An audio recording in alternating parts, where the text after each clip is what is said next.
أعوذ بالله من الشيطان الرجيم. بسم الله الرحمن الرحيم. السلام عليكم ورحمة الله تعالى وبركاته. الحمد لله رب العالمين الذي أرسل رسوله بالهدى ودين الحق ليظهره على الدين كله ولو كره المشركون. أشهد أن لا إله إلا الله وحده لا شريك له وأشهد أن محمدا عبده ورسوله.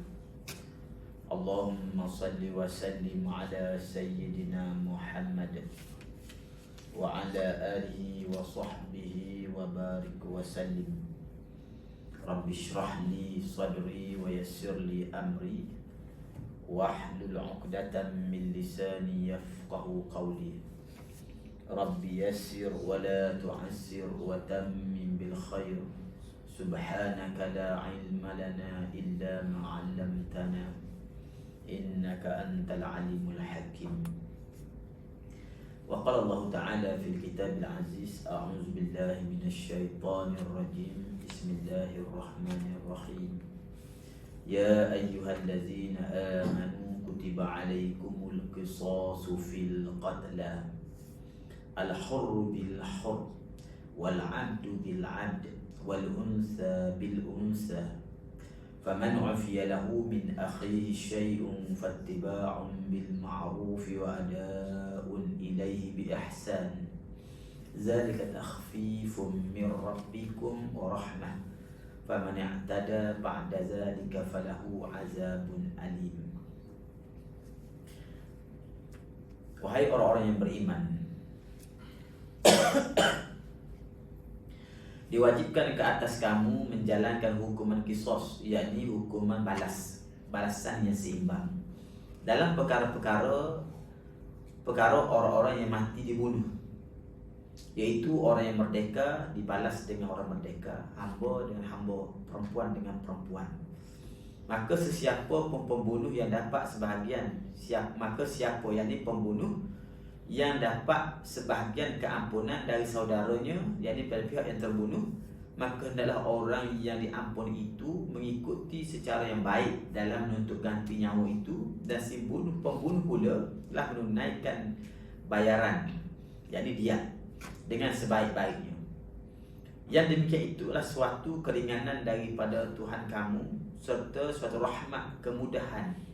Sesudah itu siapa yang melampaui batas, yakni membalas dendam, maka baginya seksa yang tidak diberi sakitnya. Surah Alhamdulillah, pertamanya kita manjatkan syukur kepada Allah Subhanahu Wa Taala di atas kesempatan yang Allah beri pada kita dengan kesihatan dan juga ruang masa yang ada.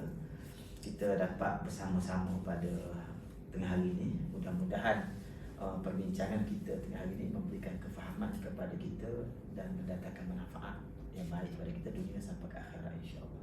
Tuan-tuan sekalian, dalam perbincangan yang lepas pada hukum yang ke-21, Allah Subhanahu Wa Taala telah menjelaskan kepada kita berkenaan dengan sumber-sumber rezeki dan peraturan berkait dengan mencari rezeki dan juga memanfaatkan rezeki.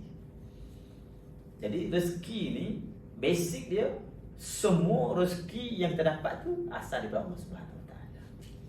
Allah Taala yang beri rezeki pada kita. Tidak ada mana-mana pihak yang beri rezeki melainkan Allah Taala. Kalau kita percaya ada orang lain beri rezeki, syirik pada Allah Taala. Tak kira siapa. Kita percaya rezeki ni kerajaan bagi, syirik kot. Kan? Kita rasa bos kita yang bagi rezeki, syirik kot. Ataupun kita rasa kita dapat murah rezeki ni sejak kita duk puja kubur tu, syirik kot.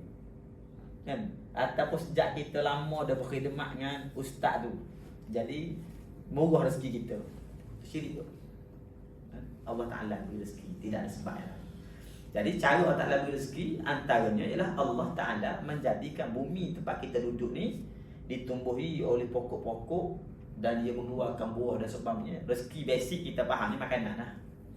Dan rezeki tu asalnya kita duit bukan nak sangat duit ni. Kan? Pasal duit ada banyak pun kalau tak lalu tak boleh makan juga. Bila kita ada duit, kita boleh beli makanan. Lepas tu Allah Ta'ala sebut makanan tu.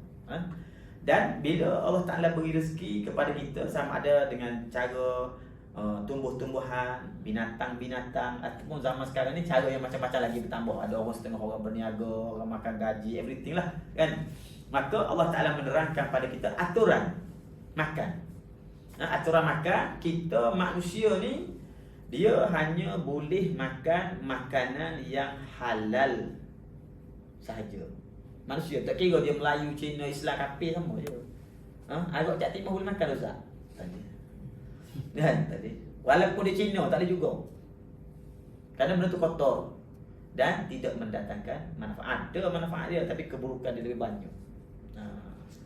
Jadi sebenarnya makanan halal ni bukan untuk orang beriman saja, semua manusia. Sebab tu bila manusia tu berfikir secara rasional dan buat kajian secara saintifik, dia mendapati semua yang Allah Ta'ala haram tu tidak baik untuk manusia. Sama ada makanannya, zat makanan tu sendiri, ataupun kita orang beriman, bukan zat saja, roh dia pun kira juga. Makan nasi tapi curi, kan? Nasi memang halal, cuma beli nasi dengan duit rasuah. Roh dia tu dikira juga. Dan dia ambil kira juga ketika kita makan, waktu yang kita makan tu betul ke tak betul. Ada orang makan nasi pukul 12 malam. Ada. Memang tak ada pasal apa, tak ada pula kedai mamak buka jam malam. Kan? Tu halal tapi tidak tayyibah. Dia kecil manis makan gula secara banyak-banyak lah, kan? Setakat sikit-sikit tak apalah. Kan doktor kita kena juga gula, jangan tak ambil langsung. Nanti tak cukup gula, kolap juga. Tapi maksudnya dia ambil, dia tarik, dia tak bagi, dia kata kita ni makan masih hidup, dia tak makan juga, tak ada masalah. Dah mati tak makan dah, dia kata. Dah, bila tak kata tayyiban, makan yang baik-baik, bukan halal saja, dia mesti baik. Termasuk aturan makan itu, waktunya, keadaan kesihatan kita, makan apa tak boleh. Kita tahu dah kita darah tinggi, pasal apa pergi makan ikan masin?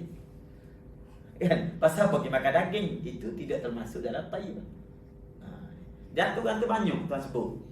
Dan Allah Ta'ala mengkhususkan kepada orang beriman, bila dia makan min tayyibat, kulu min tayyibat ma razaqnakum, memakan makanan yang baik-baik daripada aku bagi. Orang beriman tak boleh cakap makan halal. Orang beriman mereka memang tak makan makan haram. Dia hanya fikir yang ni baik ke tak baik je. Halal tu wajib dah. Kan? Jangan fikir ni halal ke haram ni, orang kafir je. Orang beriman dia otomatik dah. Dia nak makan, dia tengok makanan halal, mana yang terbaik antara dua makanan ni. Mana yang lebih bergizi, mana yang lebih vitamin, mana tahu kita makan. Dan lepas makan, tambah satu lagi. Peraturan apa dia? Washkuru lillah. Kena bersyukur pada Allah Ta'ala. Ni banyak orang makan, nasib baik sedawa, kata sedawa, tak kata Alhamdulillah. Kan? Alhamdulillah. Lepas tu dia makan onde-onde sebiji, mana sedawa? Tak, onde-onde sebiji pun sedawa lah. Memang tak sedawa. Lepas tu, sedar tak sedar. Tapi kata Alhamdulillah, tak kata. Itu baru lisan ni, baru bersyukur dengan lisan. Bukan lagi bersyukur dengan keyakinan, hati dia bersyukur. Dia tahu ni onde-onde ni walaupun warna dia hijau, ada kelapa, tahu tak? Mochi tu buat, dia goreng, tapi tahu tu Allah Ta'ala bagi rezeki kan. Bukan mochi tu jual tu bagi, Allah Ta'ala beri. Dalil Allah Ta'ala bagi, mochi tu tangan tak gandum. Tak tanam. Kan? Kelapa tanam tak? Kita gandum ni orang tanam kat Malaysia tu. Tak ada orang tanam gandum Malaysia. Kat mana orang tanam gandum ni? Setengahnya Amerika, setengahnya Eropah, negeri Arab ada tanam gandum kan? Macam mana gandum tu boleh mari dekat rumah mochi tu sampai dia boleh uli jadi onde-onde? Kalau tidak kerana Allah Ta'ala nak beri rezeki kepada kita. Kan? Orang putih tu dia punya hebat, maju teknologi, dia tanam, tiba-tiba kita tu akan makan. Buah onde-onde tu boleh belayar mari pada mereka. Siapa tu lepas tulang. Ada pula orang tangan tolong angkat, mochi tu tolong uli, tolong buat macam-macam. Siap, masuklah mulut kita. Tu tanya rezeki mari daripada Allah Ta'ala. Kalau mochi tu mari, dia kita ada kat rumah dia je, dia tak ada bawa macam-macam. Betul tak? Kita kadang-kadang makan ikan sedap, kita kata ikan tu ikan masin je kan, beli kat mana? Kat Melaka, sambil-sambil pergi Pelang Raya Kan belikan masing, makan sedap. Melaka ada kebaikan masing tak ada. Betul. Maka tak ada kebaikan masing. Tapi jadi makanan kita juga. Itu tanda rezeki mari daripada Allah Ta'ala. Allah Ta'ala takdirkan ni yang pakcik ni tanam ni aku tetapkan rezeki hamba Allah ni sekian-sekian ni. Duduk kat mana? Negeri mana tak tahu. Rezeki tu berjalan mari pada kita. Kerana Allah Ta'ala tetapkan itu hak kita. Akan jadi makanan kita. Begitulah. Baik. Selepas Allah Ta'ala menyebut tentang makanannya, dan Allah Ta'ala menyebut juga tentang perbuatan-perbuatan yang patut manusia buat berkait dengan harta dan juga amalan-amalan dia yang dianggap sebagai amalan yang siddiqin, amalan yang benar. Laisal birra an tuwallu wujuhakum qibala al-masyriq wal maghrib, walakinnal birra man amana billahi wal yawmil akhir wal malaikati wal kitabi wan nabiyyin. Satu perkara. Sebenarnya Allah Ta'ala kata nak kira kita baik ke tidak baik, betul ke salah ni, bukan kita duduk belah mana-mana. Macam banyak keluar kan. Mula-mula dia tanya, awak Melayu ke Cina? Satu lah. Betul tak? Lepas tu dia tanya, dah Melayu, awak biru ke hijau ke, biru baru ni? Lagi pening lagi kita, betul tak? Lepas tu kita katalah, dia pun tanya, awak seorang yang pakai serban ke yang tak pakai serban? Macam-macam sekarang, betul tak? Jadi kita pun menyangka betul salah kita itu di atas grup mana yang kita duduk. Ke mana wajah kita hadap. Nah, orang zaman dulu tu dia gaduh kat Mekah ni, yang menghadap ke Baitullah ke yang menghadap ke Baitul Maqdis tu. Orang Yahudi kan. Nah. Tak kata menghadap ke sana sama je. Yang betul ialah apabila iman kamu betul di sisi Allah Taala. Iman tu yang pertama. Walakinnal birra man amana billahi wal yawmil akhir wal malaikati wal kitabi wan nabiyyin. Yang benar tu ialah kebaikan itu ialah bila kamu beriman pada Allah, pada hari akhirat, pada malaikat, pada kitab dan pada nabi-nabi. Ni rukun iman. Iman tu yang pertama kena betul dulu. Kan? Lepas iman kita betul, wa atal mala ala hubbihi zawil qurba wal yatama wal masakin wa ibnis sabil was sa'ilin wa fir riqab. Berkait dengan harta yang Allah rezekikan pada kita. Ke mana kita nak guna? Nak samseng ke, nak sombong ke, nak kedeku ke, ataupun kita menginfakkan harta kita kepada kelompok-kelompok yang Allah Ta'ala sebut ini. Kan? Siapa kelompoknya? Tak kisahlah mana-mana. Tuhan sebut wa atal mala ala hubbihi. Dia bagi harta yang dia kasih, bukan harta yang dia tak nak. Macam kita ni dia bagi harta yang dia reject. Tak? Bila banjir dekat Ampang, orang pun buat kempen lah. Cepat-cepat derma kain baju. Orang Ampang baju semua hanyut belaka. Dia buka store kain baju tak pakai. 15 tahun lepas dia buat keluar semua. Ni peluang dia nak clear store. Lepas tu bagi. Lepas tu tim humanities ni pilih baju tu. Suara dalam semua berlubang-lubang semua tu. Bagi buat apa kat orang macam tu? Bagi yang hubbi mahal kita cantik. Kita kasih, kita sayang pada benda tu. Sebab tu kalau nak bagi sedekah, bagi derma ni baik bagi duit. Pasal duit baru duit buruk sama-sama sayang. Betul tak? Betul tak? Sebab duit RM10 yang baru, RM10 yang buruk. Dah renyuk duit dah. Ada beza tak perasaan kita? Sama ya, betul tak? Kalau 100 lagi, kan RM10 baru, 100 buruk. Kita nak yang mana? Buruk pun tak apa, kita kata, betul tak? Tapi kalau baju lain, baju kita pakai dah, yang kita dah reject dah, tak nak pakai dah, dengan baju yang kita beli murah tapi dalam plastik lagi. Kalau kita beli murah sekalipun kan, kita beli dah t-shirt murah, RM10 satu, kita belilah 10 helai, tapi baru. Banding dengan baju kita cap payung, cap dahil tapi dah berlubang-lubang, kan? Gitu. Jadi kita beli tu kena beli yang kita cintai. Syarat Allah Ta'ala terima amal bila kita bersedekah ni, kita beri benda yang kita kasih.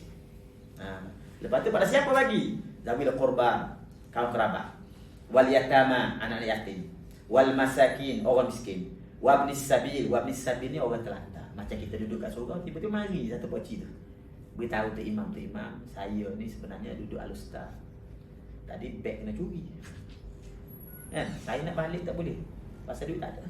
Boleh tak saya nak minta derma? Kita kata pakcik ni memang lepas hari dah kan? Kita kata tak boleh tu. Dia minta kita bagi, dia nak bagi, tak nak bagi dia sudah. Rasa Tuhan kata orang tu dia asal dia ni wabnis sabil, orang yang terlantar. Orang terlantar dia bukan setakat berhak duit sedekah derma. Kalau bagi zakat boleh. Dia tipu, dia tak tipu tu masalah dia, bukan masalah kita. Kan? Dia tipu pasal dia kata pakcik ni nak balik tak ada duit, tak ada hilang, nak curi kan. Kita pun ambil duit bagi kat dia. Pahala besar. Kita tanya berapa tanah pakcik. Biasa teket 50 dia kata. Tu campur dengan nasi sekali tu. Kan? Kita tak apalah, saya bagi 20. Kan? Pahala besar. Kerana pakcik tu tengah emergency. Lepas tu kalau tipu sah, dia tipu sah, dia bukan pasal kita. Kan? Tuhan tak tanya kita pasal bagi orang tipu. Tuhan akan tanya kita sebab kenapa saudara kamu yang emergency, kamu tak tanya. Kita akan soalkan begitu. Dia tipu, dia punya pasal lah. Kita tak dosa sebab dia tipu. Dia yang berdosa kan. Kalau kita tipu, dia baru dosa. Lagi wasailin, orang yang meminta. Orang minta, kita boleh bagi. Kalau tipu sah, dia menyamar, dia punya pasal. Wasail itu orang mari minta. Cuba tuan-tuan bayang, dia mari dekat kereta kita kan. Bang duit RM10 bang. Kenapa? Saya tak makan nasi 3 hari dah kata. Kita kata, yo 3 hari, tengok sihat je. Biasa 3 hari dia terlepek kan. Dia minta, kita bagi. Tak apa. Sebab atas dasar dia minta. Cuba dia pergi ketuk cermin kereta kita, dia ambil radio, bawa lari. Dia ambil smart tag kita, betul tak? Lagi susah kan? Cermin pun pecah, smart tag pun hilang. Jadi dia pun kesian kat kita, tak apalah aku minta lah, senang dia kata. Kita pun ada awak minta ambil RM5. Orang minta, kita bagi. Sebab apa bagi? Sebab dia minta. Sebab Allah Ta'ala kata wasailin, orang yang minta. Orang ni sebenarnya kita ni, kalau tidak kerana emergency dia tak minta sebenarnya. Kecuali dia tu memang sedikit. Betul tak? Cuba kita berani tak duduk depan minta. Orang tu keluar lift kita minta, bang RM10 bang. Kita takkan minta pasal apa? Kita ada air muka. Satu orang ni sanggup gadai air muka dia nak minta duit yang kita RM5, artinya dia tu kira tak tepi dah maruah dia ni. Ada dia emergency. Sebab tu kalau dia minta kita bagi. Jangan maki dia. Dia minta maki, pakcik ni asyik minta je. Body sihat, malas. Macam kita maki dia. Jangan macam tu. Wafir riqab ni hamba-hamba yang minta ditebus. Tuan dia kata ni hamba Allah ni kalau ada orang tebus bayar berapa-berapa, aku merdekakan dia. Tu kalau kita ditebus boleh pahala banyak. Tapi sekarang tak ada dah ni. Kemudian baru wa aqamas salata wa ataz zakat. Ni baru masuk bab ibadat apa semua kan. Wal mufuna bi ahdihim idza ahadu. Antara amalan yang benar ialah orang yang bila berjanji dia tunai janji. Jangan janji dicapati. Kan? Janji mesti tunai. Tanda dia beriman dia tunai janji. Yang nak janji ni banyak kan. Tak kira salah apa. Was-sabirina fil ba'sa. Was-sabirina fil ba'sa. Orang yang dia sabar masa dia sakit. Kita ni kalau sakit kan kita melebih kot dana. Betul tak? Dia kena COVID, dia tak boleh keluar rumah 14 hari. Macam-macam dia sumpah kat mufti. Betul tak? Dia sabar. Sabar tu. Sakit, sabar. Jadi sakit tu banyak jenis lah sakit kan. Jadi bila kita susah, sakit, sabar. Dan bersabar juga waddarra ni masa kita because tu jugalah kita kata baksa waddarra ni masa kita terhimpit, masa kita sempit, masa kita sakit, masa susah. Padahal wahinal bas ni masa tengah berperang. Kita berperang ni kan, tengok kalau ni baik lari. Betul tak? Dia tak lari dalam perang. Dia sabar ketika dalam peperangan, mak dia tidak lari. Lalu Allah kata ulaikal ladzina sadaqun, ni lah sifat-sifat orang yang benar. Jadi nak tahu kita benar, tengok mana sifat ni. Kan? Tengok Quran kata ni sifat dia. Jadi kalau kita bina sifat ni dari kita, artinya kita berada dalam jalan yang benar. Wa ulaika humul muttaqun, dan mereka itu orang yang bertakwa di sisi Allah Subhanahu wa taala. Bertakwa tu bukan puasa saja. Kan? Ni puasa rajin. Sembahyang duha rajin, kedekut Hamid. Rajin sembahyang kedekut. Itu tidak bertakwa.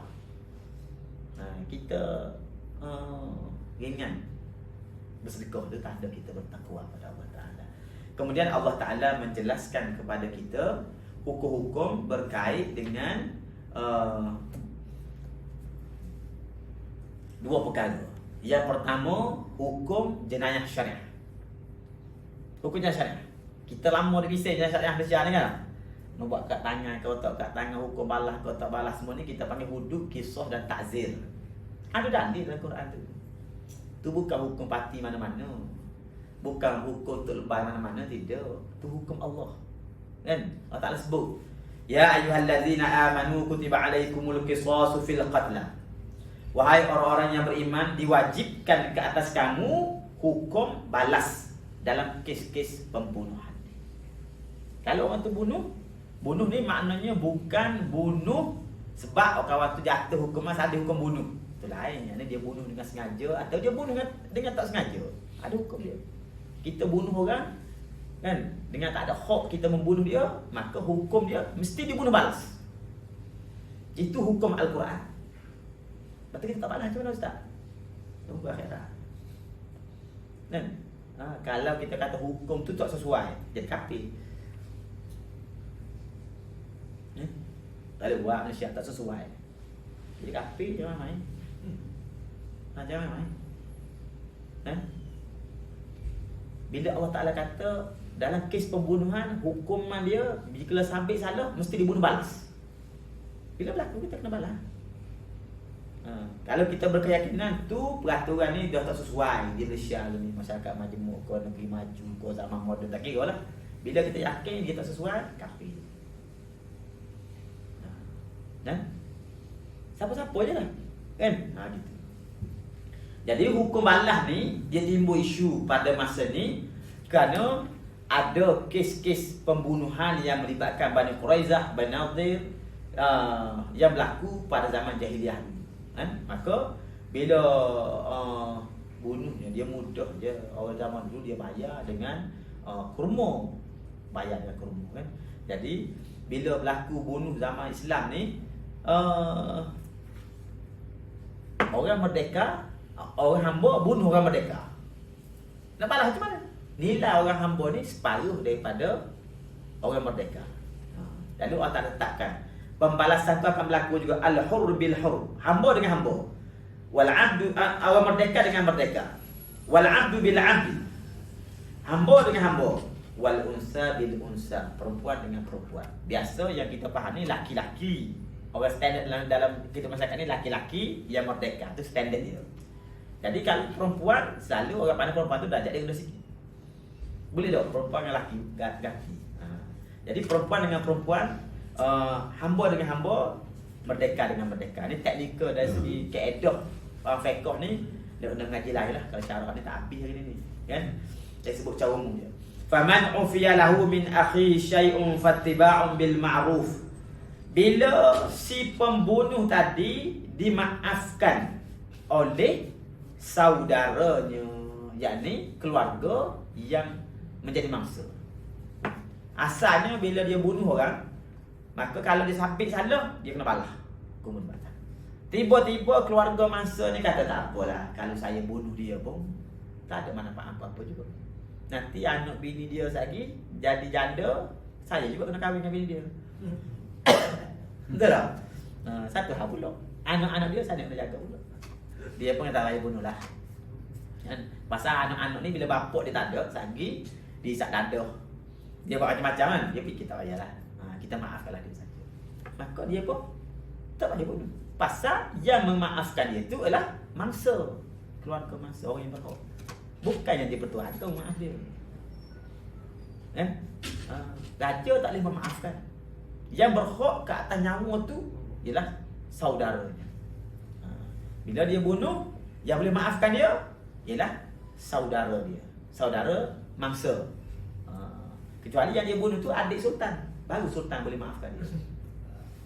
Faham? Jangan pula sultan mana-mana saya ampunkan dia. Dari segi hukum, tu bukan hak sultan. Kalau dia khalifah sekalipun dia tak boleh maafkan. Dia boleh maafkan tu saudara dia. Sebab tu sebut faman ufiya lahu min akhihi syai'un fattiba'. Bila si pembunuh itu dia dimaafkan bagi dia daripada saudaranya, yakni keluarga mangsa, syai'un fattiba', maka kena ikutlah keluarga si mati tadi yang memaafkan, dia kena ikut fattiba'un bil ma'ruf, dia kena ikutlah cara hidup yang baik. Maknanya dah kita maafkan dia dah, habis stop lah. Jangan pula saya maafkan dia lepas tu duduk saya akan bunuh balas lagi, dia bunuh abang aku dulu. Betul tak? Dia pergi bunuh pula, dendam, tetap dimenangkan. Nah, tujuannya bila dimaafkan, artinya kawan tu maaf, dia dengan rela hati memaafkan dan dia tak berdendam secara yang baik. Supaya jangan pula lepas ni mari pula terfikir nak pergi balas macam mana. Dan bila dia memaafkan dengan cara yang baik, wa ada'un ilaihi bi ihsan, maka pembunuh tu dia kena bayar dia dengan cara yang baik juga. Cara yang baik penat sikit lah kan. Pasal apa penat? Sebab dia ni bukan murah tuan-tuan. Dia nyawa, satu nyawa 100 ekor unta. Tu nilai dia. Nilai dia. Kalau dia bunuh 100 ekor unta. Jadi 100 ekor unta ni hari ni dalam sejuta lebih kurang. Unta 10,000 seekor, jangan main-main. Ada kambing pun 1,000 tak lepas sekarang tu dah. Tetapi korban sekarang lembu berapa seekor? 6,000. Tu baru lembu, bukan unta. Unta saya 10 lebih sekarang ni. Kan? Kali 100 ekor unta berapa? Tu nilai satu dia. Tu kalau membunuh. Kalau mencedera lain pula. Mencedera ni dia ada nilai dia. Nanti cara kira dia berdasarkan anggota dicedera tu ada berapa anggota tu.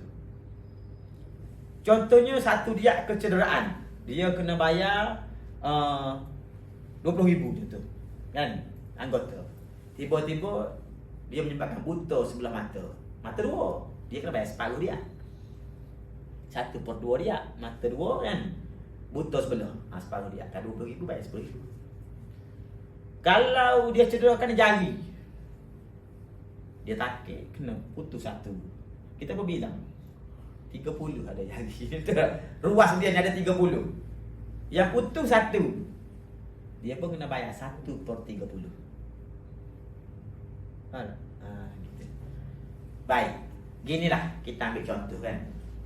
Katalah satu orang pocik ni, petang-petang ni dia pun naik basikal nak pergi masjid. Kan? Betul lah, pocik tanya kita. Kan? Ayah kita ni basikal masjid. Dia pun keluar daripada rumah, mari kereta melanggar. Mati ayah kita. Dia tak boleh bunuh kawan tu sebab pelanggaran tu lah kemalangan yang tak disengajakan. Tapi dia kena bayar. Dia tu satu nyawa 100 ekor unta. Kan? Jadi orang yang langgar tu kena bayar kat kita 100 ekor unta. Tiba-tiba jadi jutawan. Kita kata kalau kita ada 2 orang ayuh 2 juta dapat. Saya nak banding gini supaya kita tahu dan kita faham bahawa adalah kebodohan yang sangat besar berlaku dalam hidup kita ni. Contoh sekarang, katalah ayah kita kalau melanggar mati,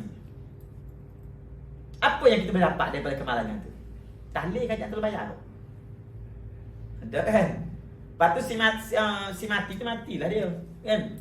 Kalau ada kematian selamat kita 2,500. Kalau tak ada bayar. Kapan macam-macam kan? Lepas tu yang melanggar tu paling tinggi masuk lokat 1 malam. Investigation. Lepas tu dakwa mandu melulu menyebabkan kematian 2,500 denda. Kan? Makan betul ke 2,500? 2,500 dapat kat kita ke dapat kat kerajaan? Tak kat kerajaan betul tak? Lepas tu kita dapat apa? Ngaku saja. Itulah kebodohan bila kita tidak beramal dengan undang-undang syariat. Nampak tak? Kalau kita beramal dengan undang-undang syariat, Setiap kali berlaku kemenangan jalan raya mati, mangsa dapat 1 juta pada kurang. Sekarang dah nilai sekarang. Nilai dia 100 ekor unta. 1 juta dapat. Yang dapat tu mangsa, keluarga mangsa. Jadi kalau ada isteri, ada anak apa semua kan, semua 1 juta tu dan lah. Sebelum orang lain menikah dengan bini dia tu dia dan lah. Betul tak? Untuk serve keluarga dia kan. Pasal duit tu 1 juta tu bukan bayar kat kerajaan, bayar pada mangsa. Dan ini bila accident, seluruh kos pengkebumian kita tanggung. Satgi nampak tahlil 40 hari, tanggung sendiri pun. Kan? Lepas tu, yang denda pemandu tu, itu kerajaan punya. Tu. Rugi kita tidak ikut undang-undang syariah. Orang yang bodoh saja kata nasihat ni zalim. Dia tak reti, dia tak faham. Dia tahu tak sesuai, mana sesuai. Akhir sekali kita selalu rugi saja. Dah berapa banyak orang mati accident kan. Bila kena 1 juta, budak-budak berani dia pakai laju. Dia tak berani, ayah dia tak bagi kunci. Tak ada pasal, dia kata ada pasal. Kalau bagi kunci sakit melanggar orang, aku kena bayar dia kata. Bukan sikit 1 juta. Mana habis kebun getah jual semua. Tak habis lagi 1 juta tu kan. Tak lepas lagi 1 juta tu habis tu. Lagi masa kita. Di mana ya? Zalika takhfifun min rabbikum wa rahmah. Demikian itu suatu keringanan. Takhfifun makna Allah Taala bagi keringanan. Sebenarnya kalau bunuh dah bunuh sebenarnya. Tapi kalau keluarga dia rela hati memaafkan, Allah Taala jadikan dia satu keringanan kepada kita supaya boleh dipertautkan persaudaraan. Matilah saya maafkan awak. Kita malu tak kat dia kalau dia maaf kita. Kan? Dia kata muncul dia maaf dia arwah dah aku ni. Kan? Jadi kita pun rasa senang. Itu keringanan daripada Allah wa rahmah, dan ini juga tanda kesian belas Allah Taala pada kita. Tak tahu je kita kadang-kadang telajak kan. Faman i'tada ba'da zalika falahu azabun alim. Kemudian kalau ada di antara dua-dua ni kan, si pembunuh dengan mangsa dia maaf dah. Tiba-tiba atas mangsa tu mari dendam, dengki pula buat kejahatan. Dulu kau bunuh ayah aku kan. Sekarang kalau mula lalu aku tanggal kamu dulu. Dia balas. Kalau dia buat itu azab yang pedih daripada Allah Taala. Mana kita kira dah kalau nak balas. Kalau tak nak balas, kita maaf, dapat bayaran dia. Pampasan kita bagi ini kan. Dia. Jadi dapat dia tu kira buat hati habis ya. Tutup buku lah. Jangan pula pergi balas. Orang zaman dulu bila membunuh ni, dia tak selesai tu. Mula-mula kawan ni bunuh ayah dia. Tak ada buat apa, anak kecil. Anak dia besar, dia bunuh kawan dia pula. Kan, orang Arab lebih-lebih lagi. Pasal orang tu kan, dia berpuak dan berdendam. Maafkan. Walakum fil qisasi hayatun. Adapun bagi kamu di dalam hukum qisas itu ada penghidupan. Kita kata hidup macam mana mati nak bunuh, betul tak? Tak masuk penghidupan tu bila dibalas bunuh dan ganti kalau tak balas bunuh, dimaaf dengan dia, maka kita boleh mengekalkan kehidupan yang lebih lama. Kalau tidak, dia balas dendam. Kita pun dengar cerita zaman-zaman kan, raja-raja pembesar-besar kan, dia bunuh, dia bukan seorang, habis satu family dia bunuh. Pasal dia kira kalau bunuh semua ni, cucu mu tak balas dendam. Dah habis membakar kita pun semua dah. Kalau tak bunuh semua, kita bunuh seorang. Saja anak saudara dia pun balas. Saja anak dia balas. Saja abang dia balas. Lepas tu kawan tu balas, bunuh kawan dia pula. Lepas tu kawan ni, dia ada ruang, dia bunuh kawan dia balik. Maka bila di jalan ke rumah kisos, maka di situlah kisos, pada kisah itu ada penghidupan. Ya ulil albab, wahai orang-orang yang ada akal fikiran. Kalau mu fikir maka faham ni. Albab, mana ulil albab, orang yang berakal. Asal kata albab ni bukan albab, asal kata lub. Asal lub ni maknanya tempat kita berfikir, di lubuk hati kita. Orang lain panggil lubuk juga. Tempat bersarang semua anak-anak ular ke anak ikan tu lubuk kita panggil. Betul tak? Yang tempat bersarang pemikiran kita, lub. Lub tu syarat lubuk tu. Lub ni albab maknanya orang-orang yang ada fikiran. Lubuk hati dia yang berfikir. la'allakum tattaqun, mudah-mudahan kamu menjadi orang yang bertakwa. Dengan cara bila kamu melaksanakan undang-undang syariat ni, kamu akan jadi orang yang bertakwa. Ada satu ayat lagi kita sambung akan datang. Satu lagi ni hukum bengkok juga berkait dengan hukum berwasiat. Hukum berwasiat. Jadi ingat ayat Quran ni 23 itu tu sebut kutiba alaikum, diwajibkan ke atas kamu. Bila hukum jenayah wajib. Kutiba alaikumul qisas. Kan? Yang kedua lepas tu kutiba alaikum idza hadara ahadukumul maut, diwajibkan atas kamu bila seseorang kamu itu berasa dia dekat nak mati dah. Dia berasa dia nak mati tu dah baca ni, nak mati dah atau berkecil mani lama dah. Maka dia wajib berwasiat harta dia. Tu hukum dia wajib. Kutiba. Lepas pada ayat ni baru mari kutiba alaikumus siyam, diwajibkan berpuasa. Lepas wajib puasa tu lagi kutiba alaikumul qital, diwajibkan berperang. Tuan guna perkataan sama semua. Kutiba alaikumul qisas, kutiba alaikum idza hadara ahadukumul maut, kutiba alaikumus siyam, kutiba alaikumul qital. Kita buat kutiba qisas, kutiba alaikumus siyam satu yang kita buat. Betul tak? Diwajibkan puasa, semua puasa. Yang lain tak buat lah ke. Tak setuju pun mereka tak buat, tak setuju. Kudu tak setuju. Betul tak? Jadi insya-Allah tuan-tuan semua kita sambung ayat yang berikutnya ni berkait dengan hukum wasiat ni dalam kuliah akan datang. Wassallallahu ala sayyidina Muhammad wa ala alihi washabbihi wa baraka wa sallam. Walhamdulillahi rabbil alamin. A'udzu billahi minasyaitonir rajim. Bismillahirrahmanirrahim. Alhamdulillahi rabbil alamin. Wassalatu wassalamu ala asyrafil anbiya'i wal mursalin wa ala alihi wa sahbihi ajma'in. Allahumma rabbana la tuzigh qulubana ba'da idh hadaytana wa hab lana min ladunka rahmah innaka antal wahhab. Rabbana zidna 'ilman nafi'an warzuqna fahman wasi'an. Rabbana taqabbal minna innaka antas samiul 'alim wa tub 'alaina innaka antat tawwabur rahim. Wa sallallahu ala sayyidina Muhammad wa ala alihi wa sahbihi ajma'in. Walhamdulillahi rabbil alamin. Wassalamualaikum warahmatullahi wabarakatuh.